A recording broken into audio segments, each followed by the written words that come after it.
ঘণ্টাখানেক পরে জ্ঞান ফিরেছিল মেঘের। ততক্ষণে বৃষ্টির বাবা, মা, দিদি সবাই হাজির। অনেক চেষ্টা করেও কথা বলতে পারছিল না মেঘ।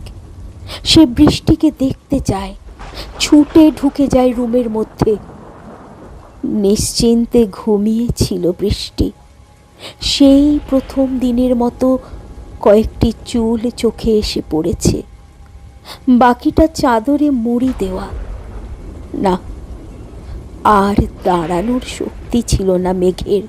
সেখান থেকে ছুটে বেরিয়ে আসে। পর পর কয়েকবার বমি হয় তার। সেদিন অনেক দূর হাঁটতে হাঁটতে এগিয়ে গেছিল সে, আর কারো সাথে দেখা করেনি। বৃষ্টির বাবা, মা, দিদি কারো সাথে না।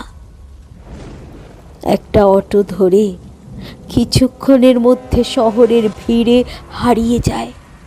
এই বৃষ্টি ভেজা শহরে হারিয়ে যায় আরও একটা মেঘ আর তার গল্প। পরের দিন অনেক সন্ধান চালিয়ে মেঘের খোঁজ পেয়েছিল দীপ। তবে ততক্ষণে অন্য শহরে মেঘনাথ দত্ত।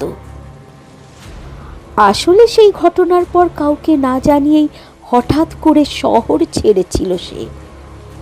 সিমলার কোনো এক বন্ধুর বাড়ি গিয়ে উঠেছিল। সেখানেই পরের দিকে একটি কলেজে অধ্যাপনার কাজ পায়। মাসখানেক পরে মেঘের ফ্ল্যাটের তালা ভাঙা হয়। দীপের উদ্যোগেই কাজটা হয়েছিল। নিজেও উপস্থিত ছিল সেখানে।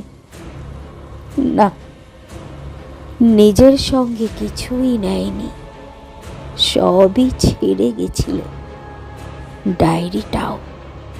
হয়তো বৃষ্টিকে নতুন শহরে বয়ে নিতে যায়নি সে।